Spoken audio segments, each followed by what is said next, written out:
Hello everyone, Cody here, and if you're new to the channel, great, because this is a different type of video. I've not done this type of video on my channel before, so this is kind of a fresh start. For anyone who's been around and has kind of been wondering where I maybe have been the last couple of years, most of my content, all my Gundam and Gunpla content is actually over on the Gunpla network. I just kind of didn't say anything and kind of forgot about it. So you can find all that there. As far as my kind of pop culture, comics, movies, video games, anime, manga stuff is all over on the Weeb Trash podcast. Both those links will be in the description below, I guess, if you're curious. But this is something I've wanted to do kind of for a while, and I just wasn't really sure how I wanted to do it and where I wanted to start. So, of course, I love Gundam and Gunpla. I also like anime, pop culture, movies, whatever. But one thing that I've really enjoyed my adult life, and even kind of before that, was politics, history, wars, geopolitical situations, and crises and tensions and whatnot.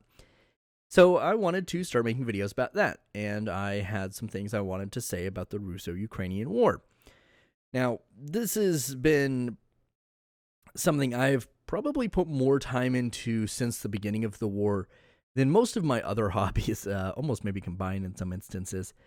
So I've got a lot of information that I kind of want to curate and show you guys, but I wanted to put it in the context of, instead of like just talking about the war, I wanted to talk about it from the American kind of quote-unquote political perspective, and not in the way that like a political compass would work, but more in the kind of just dividing it down the lines of hawks and doves.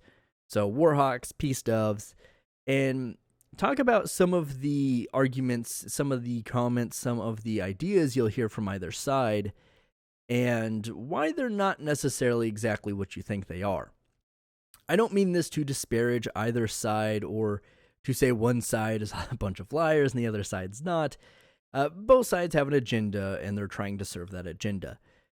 That maybe sounds a little nefarious, but it's pretty much everything in a kind of organizational structure like this. So I wanted to bring some of those to light, talk about them, and maybe some of you guys will chime in the comments below and tell me what you think. It's also important to kind of look at the American political perspective in terms of hawks and doves and kind of where the mentality is, because the U.S. is like the leading supporter in terms of weapons to Ukraine. Arms of different types, different weapon systems, financial assistance, the whole kind of gambit. Now, that's not to say we're the only ones. A lot of Europe has been pitching in, and Poland is punching way above its weight in terms of what it's been able to provide the Ukrainians. But since we are kind of so heavily invested in this, it's important to know where some of the consensus lies.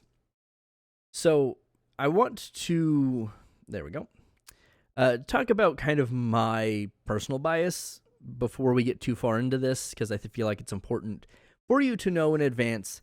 And then, while I will try to be as unbiased and neutral as possible when presenting these ideas and arguments, I should still say I'm very pro-Ukrainian in this. I'm a little bit more hawkish, maybe a little center hawk, if you will. I'm definitely not out there calling for no-fly zones, but I also don't think the Ukrainians should settle for peace at any cost. I'm also a realist, and as much as I'd love to see Ukraine take back all Ukrainian territory in the Donbass and Crimea, I understand that that's a pretty big feat. And since politics has been a pretty big interest of mine, there's a certain degree of my own political perspective that's going to bleed into this, but it's not necessarily all that important, as this is not like a clear right-left line for the most part. So that's why I decided to look at this more in doves and hawks versus Republican or Democrat, or liberal versus conservative. I feel like this just makes more sense, because you may hear these arguments from people on either side of the aisle. So why even bother making this video? What's the point? Why do we need another video of just some dude on the internet talking about this war?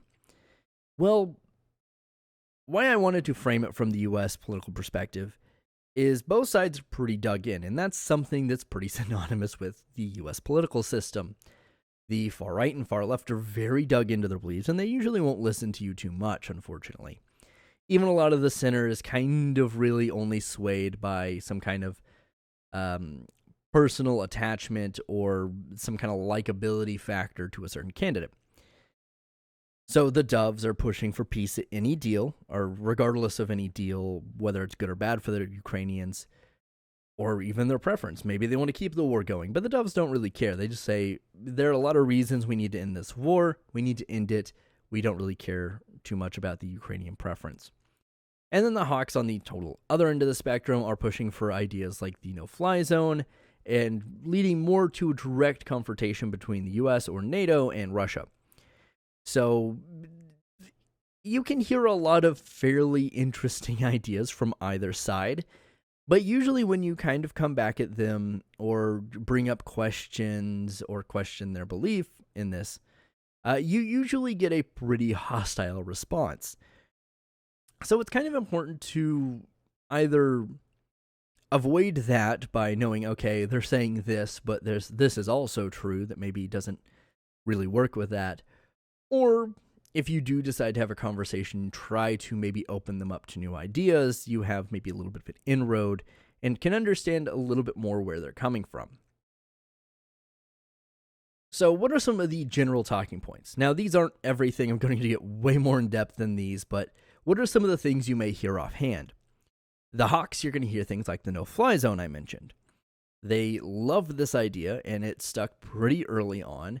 The Ukrainians continue to ask for it as well, which is a big part of why the Hawks are pushing for it. Typically, anytime Ukraine specifies a certain policy or strategy or particular piece of equipment, the Hawks go all in, regardless whether or not it makes a lot of sense. So when no-fly zones kind of get shot down in conversation, because that happens quite a bit, they'll go to, we need to provide jets to the Ukrainians so that they can implement their own no-fly zone or secure their airspace. So you'll have conversations like getting the Polish MiGs to the Ukrainians or arming the Ukrainians with F-16s and then providing them A-10s to clean up any kind of ground warfare or kind of armored stuff on the ground. There are a whole host of reasons why some of those are good, some of those are bad, but you'll typically hear them talk about some kind of jet, some kind of big, expensive, really elaborate, complex machine being donated or sent or allowed for purchase, depending on what option you look at. And then you'll also hear them say we need boots on the ground in Ukraine. Not necessarily doing direct fighting, but doing training, advisor roles, advising the general staff, advising the administration. There's a whole host of jobs that foreign advisors can be put in that would be helpful, but that also increases the risk of those in particular advisors getting hit by some kind of Russian cruise missile or Russian attack. So not necessarily ideal. On the Dove side of things, you'll hear talk about all of the weapons being sent to Ukraine are getting put on the black market and being sold, such as the man-pads, the anti-tank missile systems, small arms, things of that nature. And once again, I'll get way more in detail on this in a minute, but these claims are unsubstantiated. The only real claim that specifies, these are being sold, comes from a prominent Russian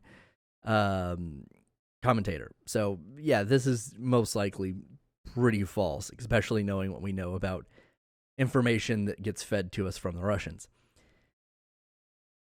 They also will say, hey, we need peace at any cost. Ukraine doesn't need the Donbass. They don't need the Crimea. Just end the war. Save Ukraine by losing some land. And that is an option, but in terms of polls and other indicating factors, this is not very popular in Ukraine. And as much as we like to think we're the big man on campus here in the West, we don't get to dictate what other countries do. And lastly, we need to give Putin and Russia an off-ramp. We need to give them an easy way to end the war. Give them something to bring to the table at peace talks and have something to walk away with as a victory. Now, this is Uh, called appeasement by some. This is called a pretty good strategy by others. It's kind of up in the air. It's not necessarily terrible, but it's also not great. And we'll talk about more in particular why in a moment. But these are just some general kind of high level, kind of widespread talking points that you'll hear from either side. Now, the Hawks. Why are the Hawks this way? Why do they continue to push this war, sending all of these weapons and all this money into Ukraine? Well, first off, the Russian military is looking pretty weak right now, and Ukraine's been doing pretty good. They've won a couple of different victories. The Russian military losses have been pretty staggering. There's a lot of killed in action estimates, because we don't really have any like solid confirmed numbers, and we won't until after the war for the most part. But it is a pretty staggering amount in even the most conservative of estimations. So the Hawks are saying, hey, Russia looks weak. They're one of our main geopolitical adversaries, peers, competitors, whatever you want to call them. We need to take this chance to help Ukrainians kind of grind them down so that we look stronger in the long run, which is kind of what the whole American influence thing at the bottom is there. That's not technically inaccurate, but it is something, once again, more detail in a minute, not 100% true. They are staggering losses, don't get me wrong. But they are still only a small portion. And once again, we'll talk about that. Despite some indicators, sanctions do seem to be working.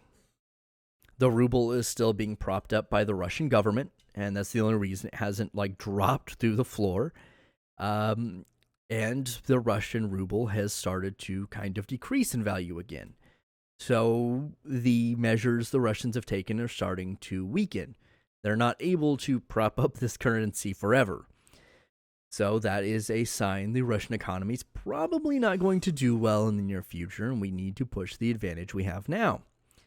It's also generally thought that the gas advantage the Russians are enjoying right now in terms of exports, which is largely fueling their economy, will eventually balance out.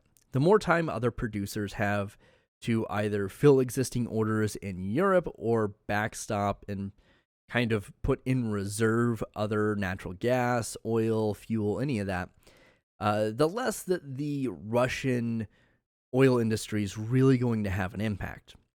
Now, it should be said that there's pretty much nothing the West is going to be able to do to stop China and India from buying this gas or this natural gas or oil. And a large portion of the European purchases have not necessarily been canceled entirely. So it is something to note that Russia's really not doing too terrible in terms of the gas industry. But that's not going to last forever. And that's kind of the Hawks' point of view. They say, okay, this is eventually going to balance out. This is a minor advantage they have right now. We still have the overwhelming power in the situation. We need to push our advantage. And lastly, all of this has kind of come to the point of we need to really reinstate America as the global leader in the world. We need to push American global hegemony. This is kind of always the case for the Hawks, regardless of whether it's the Ukrainian War or the Russo-Ukrainian War, our wars in Iraq or Afghanistan, even things going back to like Red Scare days of McCarthyism. This is kind of the driving factor of the Hawks, is we need to be the strong man. We need to be able to influence anyone, anywhere in the world, either through soft or hard power. And this is our kind of option to do that. We get to lead the NATO coalition in support of this, and we'll be kind of the big man on campus again. So some military data points, because technically the Hawks aren't entirely wrong. Russia has sustained conservatively around 7,000 to 15,000 killed in action losses. I've seen some estimates go as high as like 45,000. I don't really know that that's very accurate. Maybe they're including wounded reports and stuff like that. It's hard to say. But even 7 to 15,000 is a lot for the roughly 4-ish months. Oh, no, 6 months that this has been going. I don't know why I said 4. Ignore me. That's a ton. As far as like, just as a reference, the actual number of service members killed in Iraq and Afghanistan was just over 7,000. And the entire time we were in both countries. This has been 6 months. This is what near-peer or peer-to-peer warfare looks like, especially in the modern era. So the Hawks are technically right here. This is pretty staggering numbers. These losses are ridiculous in terms of any kind of sustainability. Now, alongside of that, most of these conservative estimates are estimating that about 2 to 3 times that would be wounded. We're not going to get any hard confirmed answers likely until after the war, and even still, most of us will probably be pretty skeptical of it. But generally speaking, that's a large portion of their initial invasion force. Initially, they started this invasion off with about 190,000 troops. So if you calculate, say, 15,000 killed in action, and then you either have 30 to 45 wounded, you have roughly 60,000 soldiers out of your 190 that are no longer combat ready or combat effective, depending on. That is staggering. That is a pretty high attrition rate. Now, that being said, that is not all of them, and the Russian forces have been reinforced through a variety of means, and Russia's not even fully mobilized yet, and they most likely won't be. But regardless, that is a lot. That is something you would kind of want to push your advantage on, in terms of at least the Hawk viewpoint. They've also lost about 1,000 tanks and 5,000 vehicles per Oryx, which means those are visually confirmed losses. Those aren't estimates. Those are hard confirmed to have been lost, either being destroyed, damaged, being inoperable, being abandoned, or being captured. Now, just for reference, about 12,000 tanks were used in the initial invasion, so about 1/12 of that overall fighting force is gone, not including anything else, because usually more than what's visually confirmed has been lost, but it's hard to give direct estimates of that. And about 20,000 armored vehicles were used in the invasion, and 5,000 of those are gone. That's pretty crazy. That's 1/4 of their fighting vehicles and about 1/12 of their tanks. Now, most of the tanks that have been lost are T-64, T-72 variants, so they're not the cutting edge, but they do make up the bulk of Russian forces. We're not seeing T-14 armadas being lost, and we're only seeing a very small handful of T-90s being lost. In terms of some of the vehicles that have been lost, it's mostly BMP 1 and 2s. Some of their more recent things have also been lost, but not into like a large degree. And you've even seen some grad losses in terms of artillery and some other artillery pieces as well. But the grads are kind of the standout in terms of number and value. Now, alongside of that, the Ukrainians have made some pretty stunning victories. The retreat from Kiev was huge. Now, whether or not you want to include that as like an active Ukrainian victory or just a Russian foible, it still stands that is pretty impressive. Regardless of how much you want to make fun of the Russian military at this point, Russia is still, in both terms of scale and technology, a top 5 military in the world. They're not someone to be trifled with, so this is still pretty impressive either way. It should also be noted that the Ukrainians have captured about 238 tanks and about 1,429 military vehicles.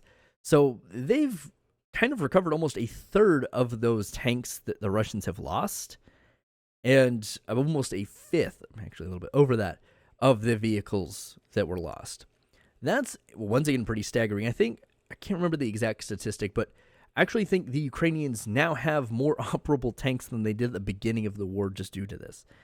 And the Russians have been the chief contributors to the Ukrainians in terms of actual materials and tanks, vehicles, things like that. Ukrainian air defenses are also still active, which, is pretty impressive, as is their air force. Now, this is something I want to take just like a small little bit here to say. From my understanding, Russian doctrine is fairly different than the U.S. If you want like textbook U.S. or NATO or coalition force operations, Desert Storm was pretty spot on. That is not how the Russians would operate.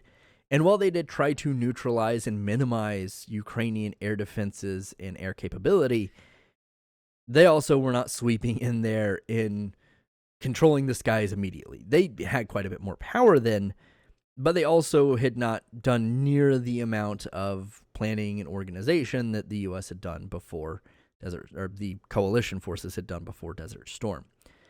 So yes, this is still pretty embarrassing for the Russians, but it is also something that is something when we look at it from a Western perspective, we need to understand their operation would not look the same way ours would. So we'll kind of just leave that there. Once again, still not great for the Russians, but also maybe not their end goal either. So kind of need to take that as it is. In terms of some economic data points, the ruble is probably the most important. Their gas industry is also pretty important, but gas global pricing is really weird, and there are a lot of other factors other than just Russian gas and sanctions that screw with it, so it's really hard to kind of isolate that. But anyway, the ruble has recovered to about $50 rubles to the US dollar after its initial bomb after the sanctions were levied. But has recently fallen back down to about 61 to the USD. So it is kind of back on its downward trend, and honestly, had the Russians not stepped in and kind of propped it up, it would have been much closer to its kind of bombing level. Now, it wouldn't have stayed there. It probably would have picked back up a little bit, but it wouldn't be the kind of super strong looking currency it was at 50 to the USD. Now, there are a lot of other things that go into this. Of course, the government measures. You have increased trade in terms of oil and gas through China and India. You have, I wouldn't say sanctions easing, but you do have a lot of companies getting the kind of green light from their governments to be able to step back into Russia in terms of financials. I think it's the top 5 U.S. banks have gotten the green light to do that again. Now, that doesn't mean that like they're supplying foreign currency to the Russians. It just means the interests they already had there that they hadn't divested are back to being able to be messed with.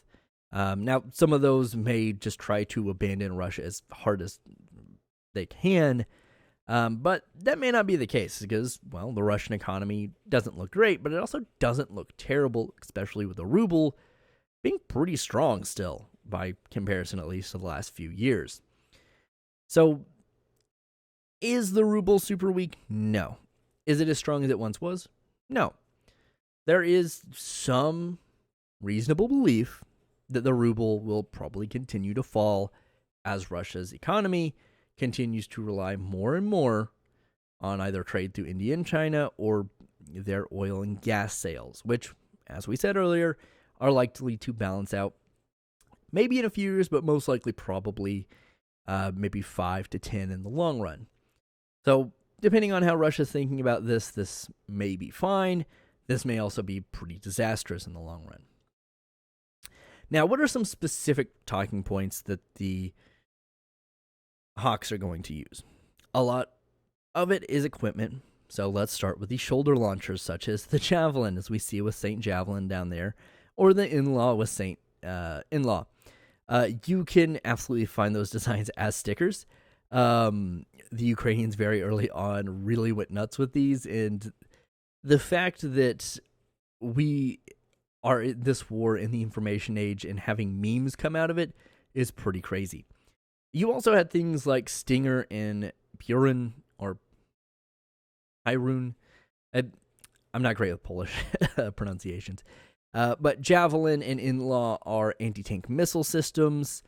In-Law is fairly disposable and I think was mostly provided by the British, if I remember correctly. But I think a few other countries pitched in some of their stock. And the Javelin was largely provided by the U.S., which is a more top-down, sophisticated missile system. So if you've seen any videos of the Russian tank ammunition cooking off, a lot of times it's from Javelin because it shoots right down into that. Stinger and Purin are both man-pads, so they're shoulder-launched anti-aircraft missiles, a fairly short range, so much more effective against like helicopter forces than they are against airplanes. But some of your low-flying CAS and stuff like that with the Su-25 and Su-34s would be susceptible to these in some instances.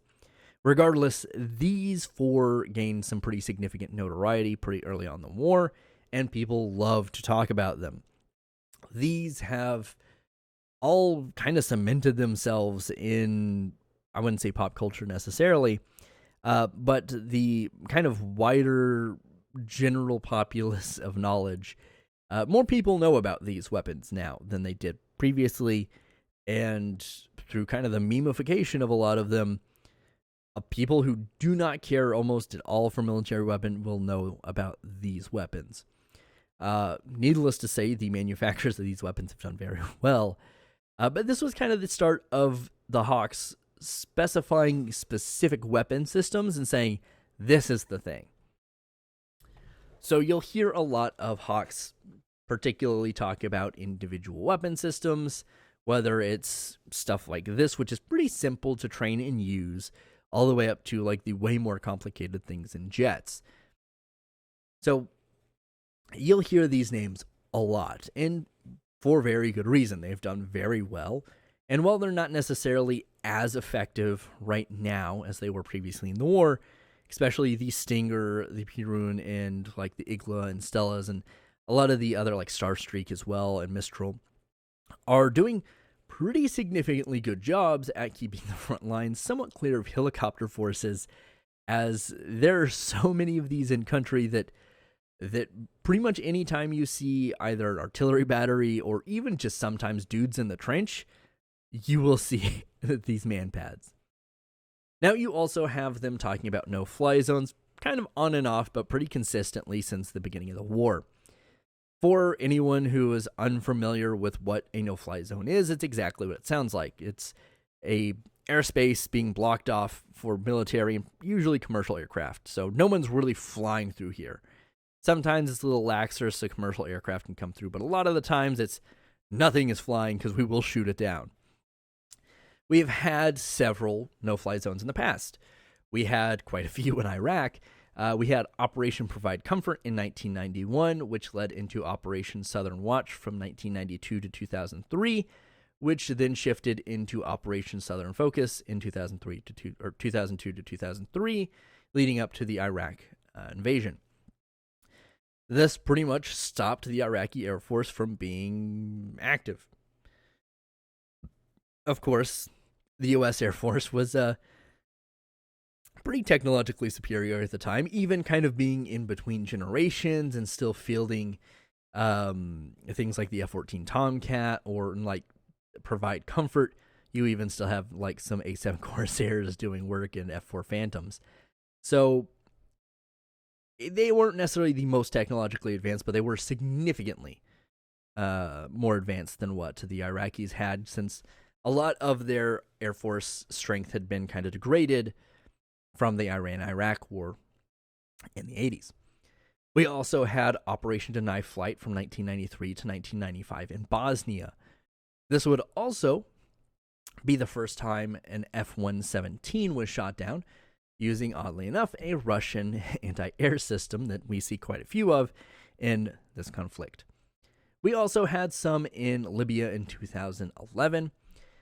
So there are instances where this exists. However, rarely, and pretty much almost never in the examples given, are any of these forces comparable. Ukraine may not be peer to Russia in terms of their air force, but they use very similar technology that probably brings them a lot closer than most people think. Sure, the MiG-29s, the Su-25s, the Su-27s that the Ukrainians are fielding are not up to the upgrade packages and the new variants that the Russians are using, but they're also not that far behind. A no-fly zone is very difficult to do in this instance, especially with the way Russian integrated air defense systems work. So we'll just say, for now, when people talk about this, you're almost always going to hear someone else shoot it down because it is a very contentious idea. Then you'll usually have that lead to jets. Just give Ukrainians jets. Let them do it themselves. MiG-29, of course, is the probably first go-to because the Ukrainians already field it, and you really wouldn't need too many changes in terms of training and the existing infrastructure and maintenance training for these specific aircraft. Poland still has some. I think there are a couple other countries that have a small block of them. But generally speaking, there are a very limited number of MiG-29s available to Ukraine, so this is mostly a stopgap measure, at least until more pilots can be trained up on other platforms, such as the F-16. The F-16, as you can see pictured there, is kind of the go-to in terms of let's provide Ukraine a fighter, but let's not go crazy. Let's not give them F-35 or allow them to purchase F-35, I guess. But let's do F-16. There's a lot of them. There's a lot of well-trained mechanical people pretty much all over Europe for this because a lot of Europe's air forces have flown this. There's a lot of different weapons integrations that go with this. And you also have pretty good capability. It's a multi-role fighter, so you can do a lot with it. And then that leads to the weird conversation of the A-10, which is a close air support platform. Largely, there are two camps on this. You will either have the Hawks that are like, the A-10 is the coolest shit ever, that big gun, go Bert. And then you'll have people who will be a little bit more budgetary minded and say, we need to get rid of the A-10, it's too expensive and doesn't do a good job, let's give it to the Ukrainians. Neither one's great, honestly, but it is something that comes up pretty consistently. You will also hear them talk about artillery pieces such as the M777, the 155mm howitzer, and the HIMAR missile systems. As you can see there with the HIMAR man in the bottom right, HIMAR is reaching Javelin and in-law levels of notoriety in Ukraine, and it has been very effective. Now, being effective is not necessarily meaning it's turning the tide of the war by itself, but it has evened up the capabilities of the Ukrainians and the Russians. And lastly, most recently, you will probably likely hear Hawks talk about the HARM, or the AGM-88 anti-radiation missile. This is particularly used in SEAD and DEED missions, which is suppression or destruction of enemy air defense, which would help take out the integrated Russian air defense systems that are causing so much trouble for the Ukrainian Air Force. Should also be said that the same is also true on the other side, which, while Russia has been flying sorties, they have not usually been ingressing too far into Ukraine because those air defense systems are still active. So, shoulder-launched missiles. Let's talk about them in a little bit more detail. You have the guided anti-tank missiles in the FGM-148 Javelin, or St. Javelin, and then you also have the in-law, which is St. Javelin, or St. In-law. And you see the picture of the Javelin down there. It looks pretty fancy. So the targeting system on the Javelin is a little bit more advanced and allows for direct top-down penetration into a tank, which is pretty much, almost always a guaranteed kill, especially with the T-72 or T-64, T-72 style tanks, since all of the extra ammunition is pretty much stored where that missile goes. So a lot of those tanks will cook off and burn down. These are much more expensive than the kind of fire and forget type, just disposable, throw it away once you've fired type of unguided anti-tank missiles like the Carl Gustav, the AT-4, the Panzerfaust III, the M141 BDSM SMAW, the M72 Law, the Opolis, the Octon 100, and the C90. All of these coming from pretty much all over Europe and the US. These have made a pretty big difference because Ukraine has been effective in using them.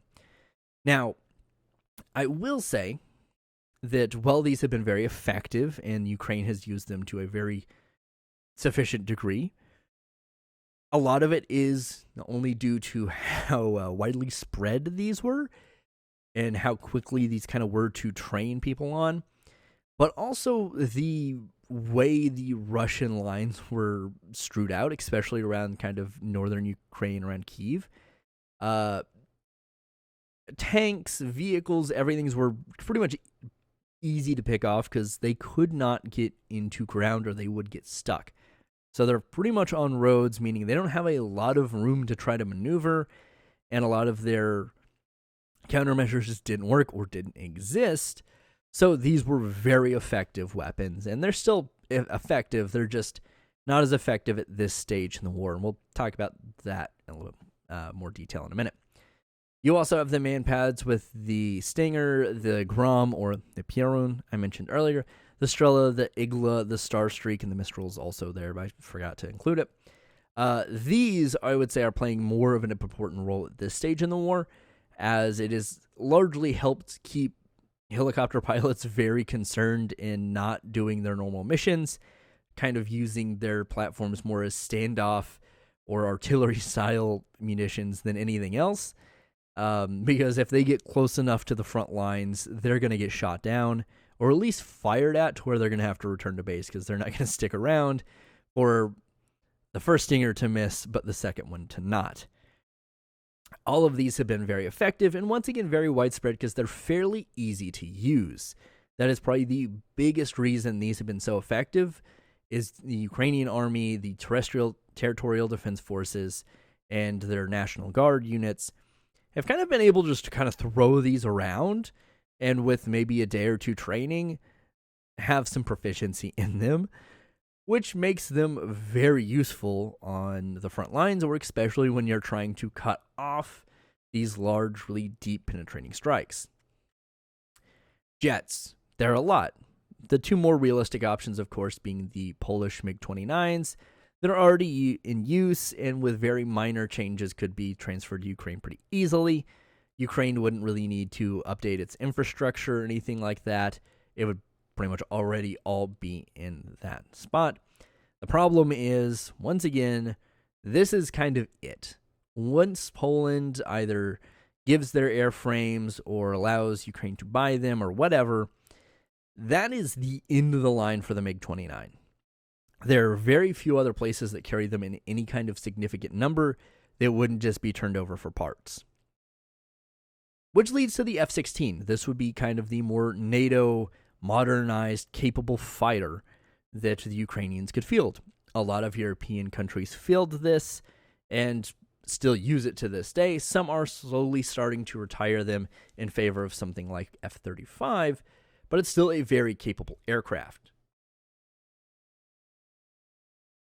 Not only is it a multi-role craft that can do some kind of light air superiority missions, but it's mostly focused on being a capable dogfighter or kind of short-range missile fighter, while still being able to drop a lot of bombs, rockets, anything on the military, the ground forces rather.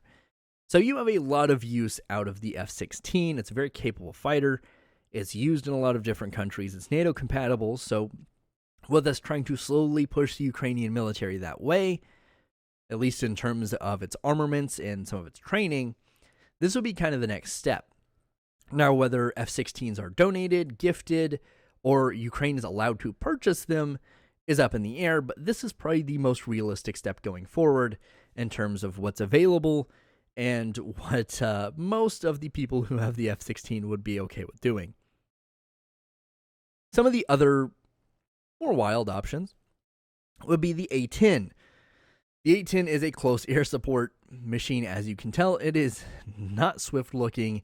It is a brick or a titanium bathtub with wings. It has a lot of hard points. It can deliver a large payload. But there are definitely issues with it. It doesn't really like to operate successfully, at least, in contested airspace, which Ukraine still is. So even if we sent Ukraine A-10s tomorrow and they were all proficient on them, this still likely would not be used in its intended role and would be firing standoff munitions that the U.S. had provided. This is not something that would really work with any of the Soviet-era missiles that Ukraine already has, and is really dedicated to the specific role of close air support, and is maybe not even as effective as the F-16 in some instances at that. I've heard at least one person bring up the F-18C, the Legacy Hornet. There are a couple of countries in Europe that still use this, and even Finland uses it kind of in a similar role to what the MiG-29 is, kind of a frontline fighter that can land on roadways or improvised, kind of shoddy, broken up landing strips. It does have stronger landing gear because it's a naval craft, so it would be a little bit stronger in that instance than the F-16. It is still multi-role, but it's just not quite as capable and doesn't have the short takeoff and landing capabilities that like the MiG-29 would. So it is an option, very unlikely, and since the Super Hornet and stuff exists, the Legacy F-18 has just not been something that's been like widely used. I think Canada and Australia also still use it, but to different degrees. And then lastly, something I've heard people kind of say is the ideal situation would be the Saab JS-39 Gripen. It's probably the newest on this list in terms of just like general production run, but also newest variants, save for some other international versions of the F-16. And it's generally pretty capable. I'd say newer versions of the F-16 are fairly capable or fairly similar in capability, but you would have some other options with the Gripen, particularly the Meteor missiles, which would provide long-range, beyond visual range, fighting capability to reach out and hit the Russians, even if they don't cross the line into Ukraine or the contested space of the Donbass. It is multi-role, so you can have some ground attack capability there as well if you need it, and it follows a very similar doctrine to the MiG-29 in terms of its use. A lot of these are housed in like built in near roadway hangars for quick rapid response. They have some short takeoff and landing capability and are designed to operate from improvised runways as well. So it's probably the closest parallel, but it is much newer, much more expensive, and most likely not going to be the case that Ukraine gets them. But it's something I've heard people talk about, so I wanted to address it here. Then you have drones. Drones have played a fairly big part in this, especially the TB2 Bayraktar, which has a song dedicated to it. If you've not found that, it's actually kind of a bop. But this is kind of proving that even in near-peer situations like this, drones are super effective still. And once again, at this stage in the war, it's less effective than it was in the early stages, but it has definitely proved itself. This drone is much cheaper than like the US-made Reapers, but it's still doing quite a bit of damage to Russian supply lines, logistics, and like those big convoys we were seeing at the start of the war. You also have the Switchblade Series 300 and 600 in terms of anti-personnel and anti-vehicle munitions. These are loiter munitions. They're also kamikaze munitions, so they're flying around, doing their thing, hanging around in the airspace, find a target, boom, explode, it's gone. That's just kind of how those work. It's kind of testing out the viability of a strategy like that in this kind of near-peer setting. You have the Phoenix Ghost, which we know very little about, unfortunately, but it is a U.S.-designed drone specifically for this conflict. And you also have a bunch of commercial drones, so you have just a bunch of Dija Phantoms flying around, dropping grenades and stuff. Pretty wild. A lot of the improvised weapons from the Ukrainian war have come in the form of these commercial drones. You also have artillery, which is another piece of trying to push Ukraine towards a more NATO-centric build-out. You, of course, have the M777-150 55 millimeter towed howitzer, which is largely American, but a lot of other militaries have used it and have been donating it. You've got an effective range of about 13 to 25 miles, depending on the shell type you're using. So when you hear about this, you usually also hear the Excalibur round being mentioned, which will get you closer to that 25-mile effective range. You also have the PZH 2155 millimeter self-propelled gun, the German option, which is down there just below the M77. 19 to 42 mile range depending on shell type once again, and it is self-propelled, so it can shoot and scoot very quickly, very easily. You also have the Caesar 155 millimeter self-propelled howitzer. That's the French option. Effective range of 26 to 31 miles, once again, depending on shell type. Not necessarily as cool looking as the PZH, but still a very capable machine in its own right and has been doing quite a bit of work on the front lines. You also have the M142 HIMAR, the American missile system. 1.2, not really sure why that metric exists, but up to 190 mile range depending on its loadout. You also have people kind of talking about the ATCAMs, I think is their acronym, that can be fired from these, I believe, which would have even more of an extended range. And then you have the M270 MRLS, which is about a 20 to 186 mile range, depending on its loadout as well. So these would obviously give the Ukrainians much longer reach and would allow some counter-strike, but mostly, or counter-artillery missions, but also have been used to destroy ammo dumps and command centers, especially in the Kherson region.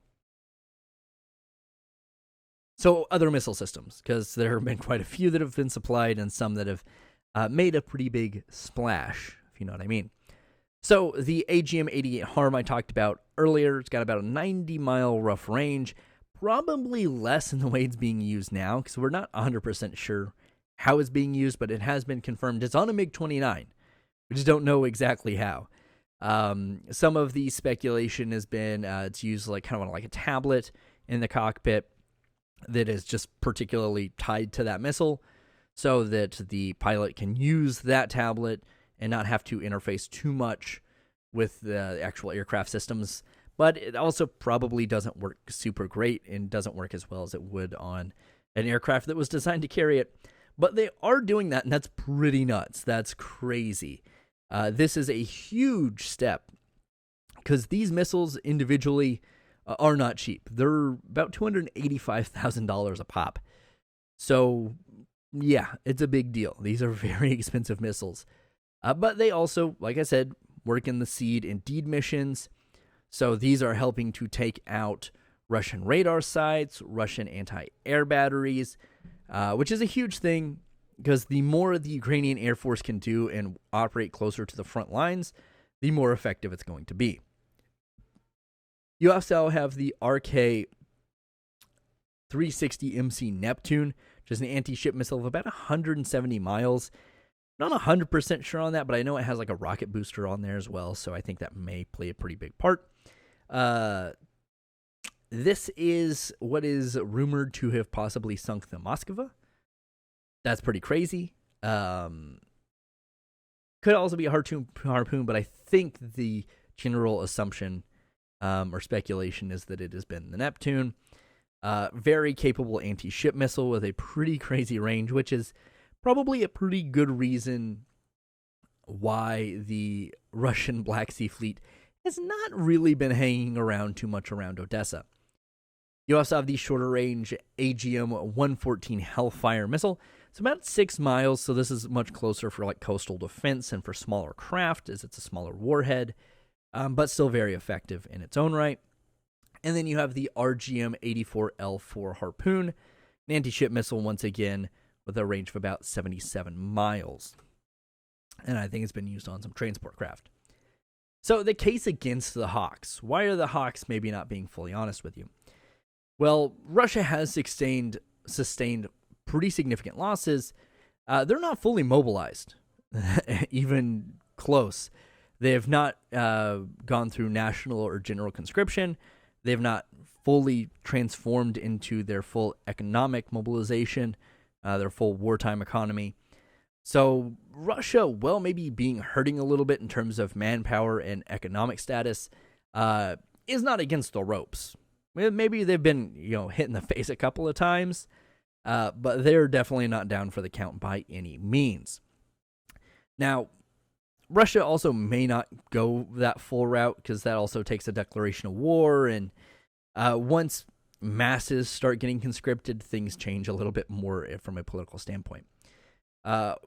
Aggression may also push China and India over the edge. Now, that's not to say that they would fully militarily back the Russians, but it would likely push them further away from doing any kind of business with the U.S.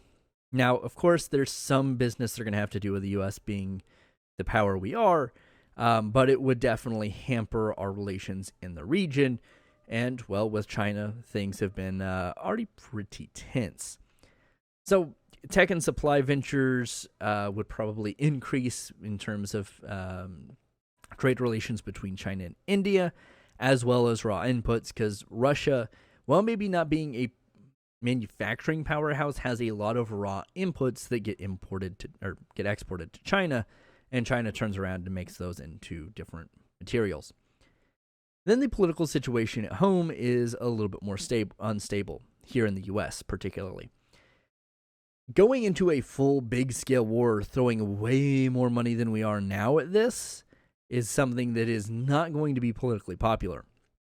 It's acceptable now, and has kind of fallen out of the kind of public zeitgeist, so it's pretty easy to get away with doing what we've been doing so far. But the moment we start talking about either deploying to Ukraine or sending these multi-million-dollar jets to Ukraine, things start to get a little dicey. So some military data that maybe goes a little bit against what the hawks are saying. As I said earlier, the initial invasion force for this invasion was about 190,000 troops, but Russia's kind of active duty personnel kind of hover around 1 million. Now, they would definitely not be able to fully draw those in there. A lot of those are conscripts, and of course,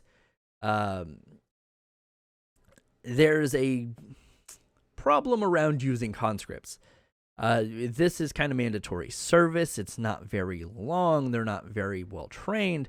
But the problem is Putin has come out and said, we're not using conscripts. We're not sending anymore. And I'm pretty sure they have.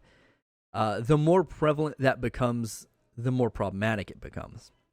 That being said, you can probably pull quite a few of that million before people start to talk, especially in Russia.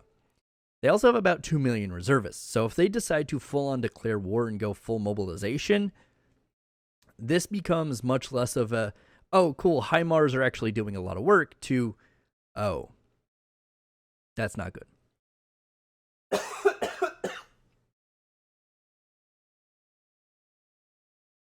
Needless to say, even 500,000 Russians knocking on your door is not a good experience. Well, the manufacturing capacity of Russia is not near its peak of the USSR. It is still fairly capable. And while a lot of the production currently in Russia relied on a lot of foreign parts, companies like Lada have technically already kind of bounced back. Sure, they may have forgone seat belts and anti-lock brake systems and airbags, but they still technically work, right? A lot of companies would have that capability, but the more complex the machine, the less likely it's going to be functioning nearly as well. And while safety measures are pretty important, they don't necessarily super impede the vehicle from actually driving, just maybe you surviving in it. It's also worth noting that roughly 10,000 Ukrainians have been reported to be killed in action.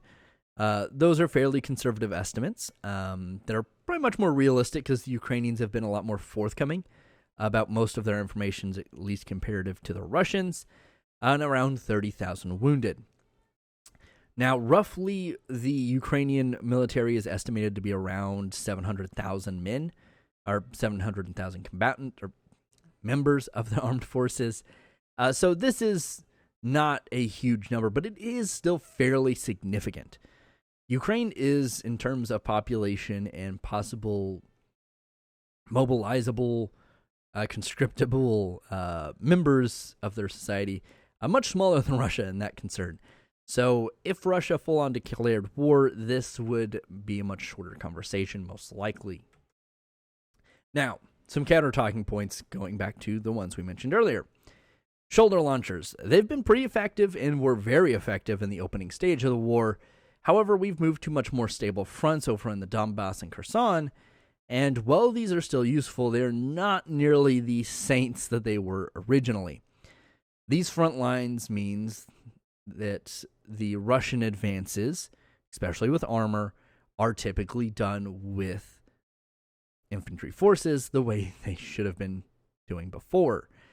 When you leave these pieces of equipment out kind of by themselves and expect them to operate properly, you're going to get a javelin in the face.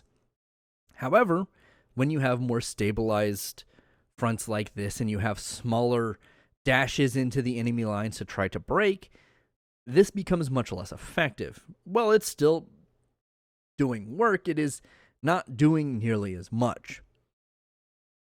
And the more we settle into this war, in terms of these front lines, even big counteroffensives wouldn't really change this too much. These are going to return to more of the standard weapon we've been used to in terms of our perception of them from the U.S. and NATO sides. No-fly zone. This is why every time this comes up, someone who's maybe like on the Hawk side is like, dude, can you stop talking, please? It's nearly impossible to enforce. If the U.S., NATO, or the UN were to put a no-fly zone in Ukraine, or at least even a portion of Ukraine, it's going to bring us into direct conflict with the Russians. This is a stupid idea. A lot of people have called for it.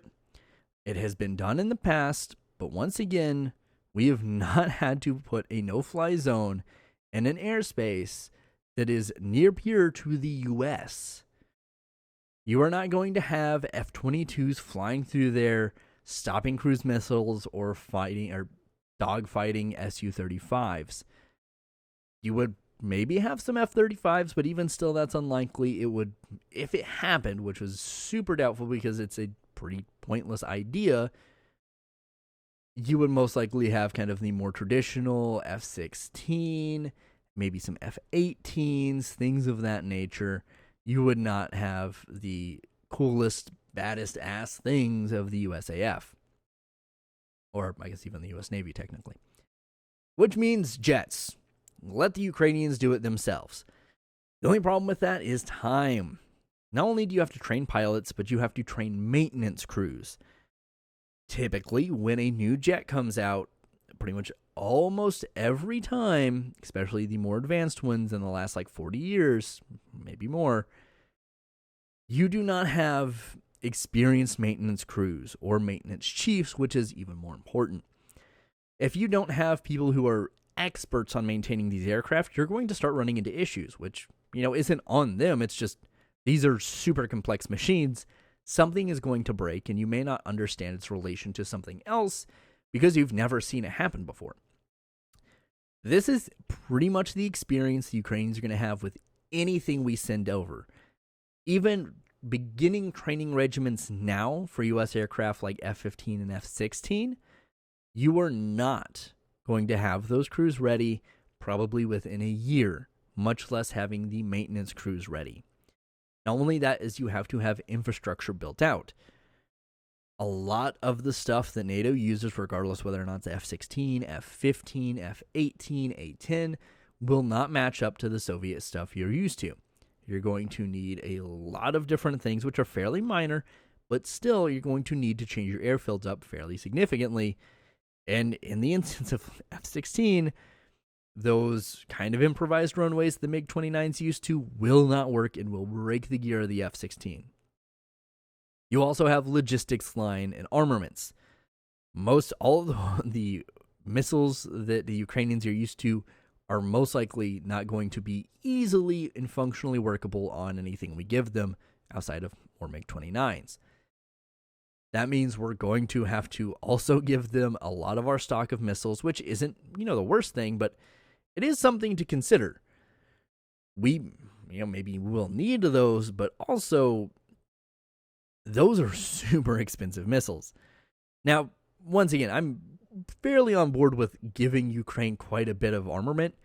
This is just a little bit of a problem because you don't want to send these multi-million-dollar jets and hundreds of thousands of dollar missiles to Ukraine to effectively get blown up or be ineffective, which is not against the pilots or the training crew or the maintenance crews. It's just these things take years for pilots and crews to become effective in. You also have Arty, the M777, and the HIMARS systems have been really effective, especially the HIMARS.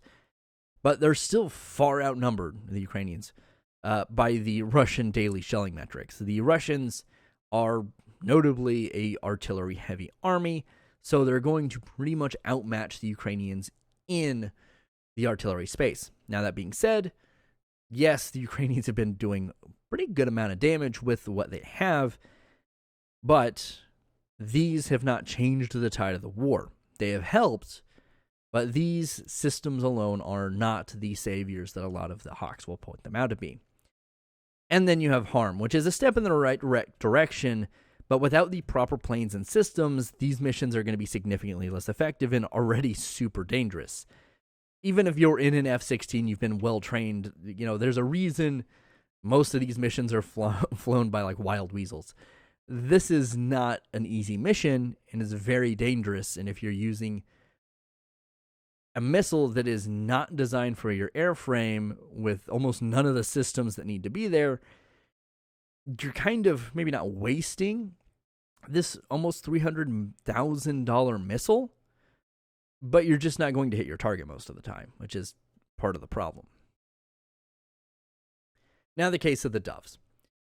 Saving lives, of course, is very important. Resolving food shortages, since Ukraine's one of the biggest grain producers, well, not one of the biggest, but it is a significant percentage of the global grain export.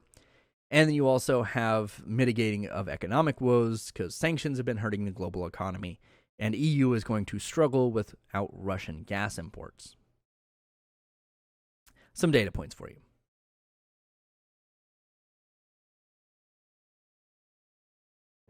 We've had around 13,000 civilian casualties. I'm imagining probably more than that, but those are kind of the current estimates.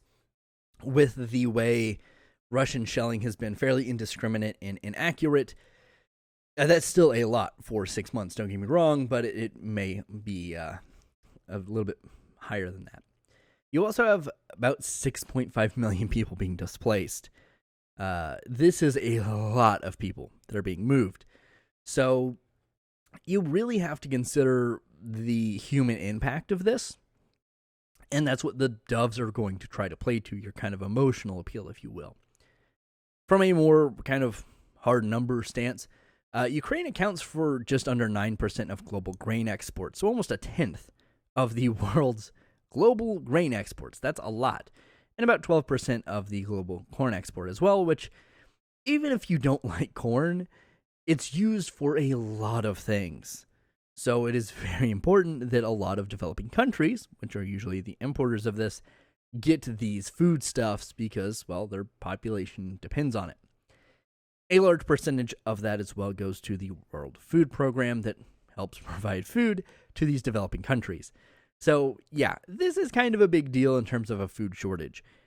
There will be a food shortage. These numbers are not going to lie, but the severity and regions of this will be a little bit more of a discussion in a moment. We also have the kind of possible global recession due to a variety of factors, but probably exacerbated by the war. Not solely caused, but the war is definitely not helping. So, some specific talking points you'll hear from Doves. The flood of weapons we've been sending in are going to effectively get some lost, and some are going to end up on the black market, and these advanced weapon systems are going to end up in the hands of people we don't want them in the hands of. No proper tracking on these weapons, and all these speculative reports that some have gone missing are words that can be said from Doves. We'll talk about this more in a moment. Food shortages.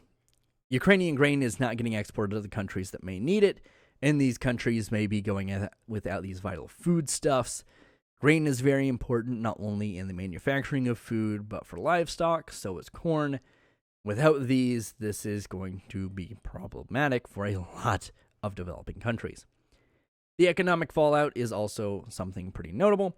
Rising inflation around the globe is likely caused by a lack of supply, but no change in demand. Once again, not 100% the war's fault, but it's not being helped by it.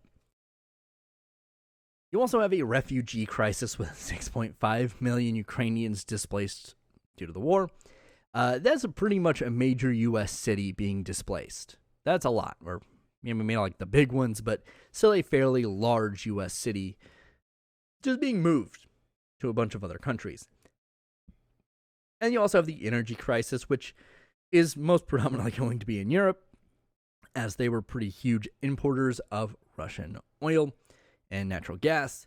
So winter may prove to be pretty fatal for some of the more vulnerable in these countries.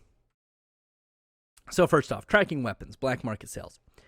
Some outlets and organizations have brought up concerns of foreign supplied weapons, the javelin, the in-law, things like that. Pretty easy, small things that can be moved without too much of a notice.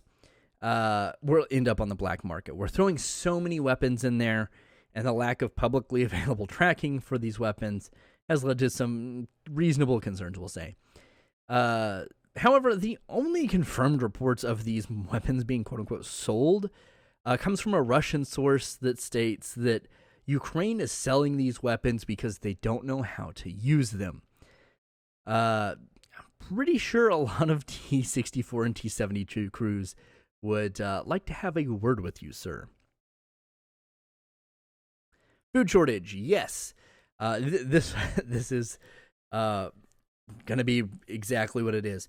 Ukraine and Russia export a lot of foodstuffs, especially grain, and make up a very large portion of the food exports for developing countries, usually in East Asia and Africa. Russian exports haven't necessarily been super limited in terms of their capacity. It's just who they can do business with. However, honestly, a big customer for both of these countries is China. And, well, China hasn't stopped importing Russian grain or likely probably Ukrainian grain once they start kind of getting up and running again. So there will be people in China hurt by this for sure. But China as a country is less worried about it as some of the more developing countries in East Asia and Africa. Economic fallout. One of the largest factors of inflation, particularly here in the U.S., is supply-based. With Russia being cut off from almost all global trade partners, there's just less to go around than usual. Once again, as I said, Russia doesn't really produce a lot, but they have a lot of raw materials. That is part of the problem. Once you start cutting them off from being able to export to other countries for production, you start having limited things being available.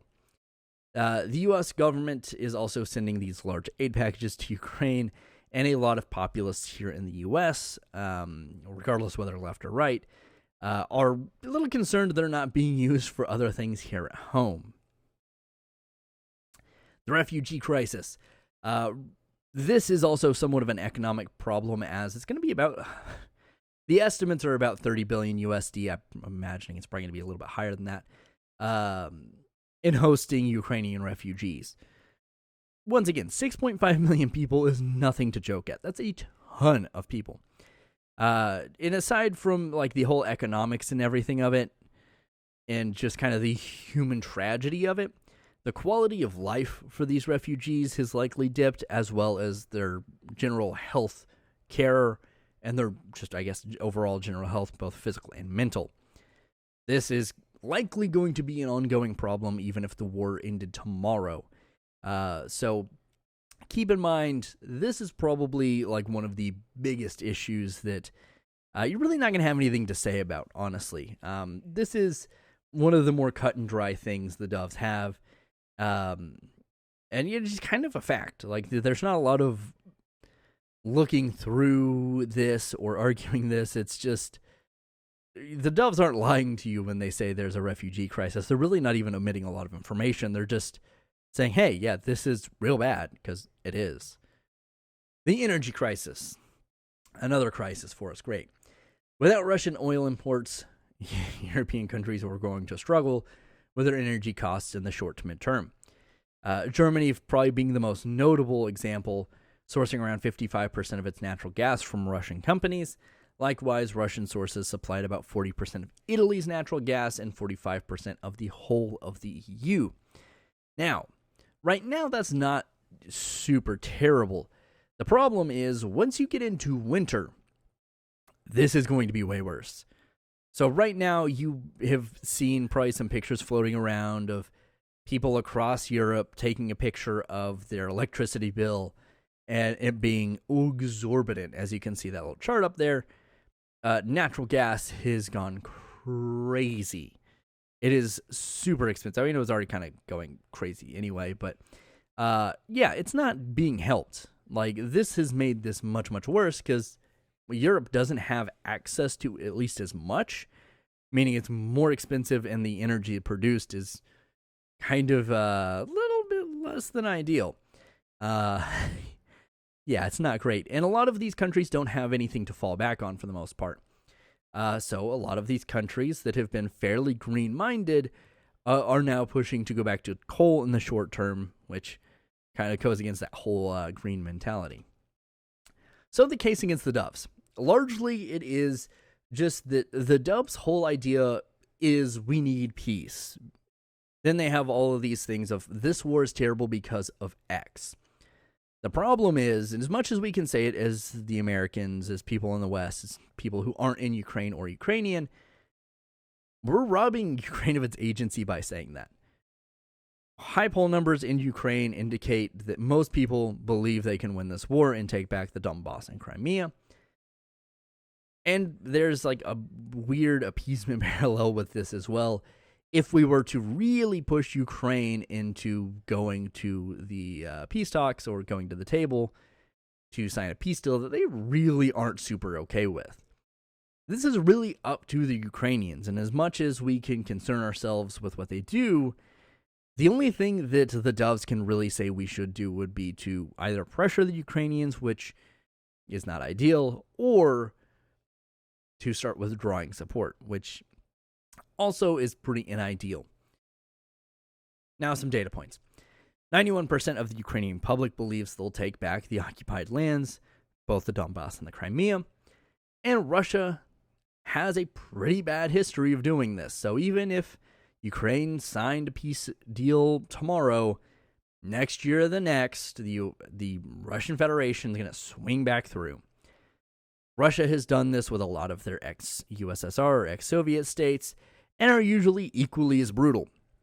Take a look at Georgia or Chechnya or Crimea or the Donbass. You also kind of Syria in there, which isn't an ex-Soviet state. And they're more kind of just propping up a regime, but it's kind of the same thing. It's very brutal, it's very heavy hitting, and they kind of don't stop. I mean, there have been forces even now that are being rerouted from the Ukrainian front to Syria. So how do we what you should look for when you're maybe not arguing against this, right? But hearing these things and being skeptical. The weapon tracking is ridiculous. It is purely speculative based on the one Russian report and a couple of other people who've kind of run with it. The concern isn't necessarily unfounded, it's just that people really relying on this as saying, oh my God, this is happening, is ridiculous. We would most likely, even if this was happening, which is not an ideal thing to say, but even if it was happening, we probably would not know right now. This is something we would probably find out after the war or many years from now.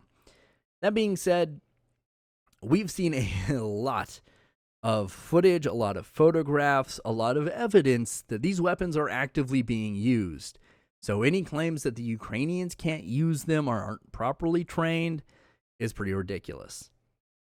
In terms of food shortages, this is pretty cut and clear too. there's going to be some food shortages in countries like Indonesia, Spain, Netherlands, Pakistan, Libya, and Tanzania. However, some of these countries may be able to supplement what they've got with, Russian grain, or quote-unquote Russian grain that might have originated in the Ukraine. There are going to be some pains.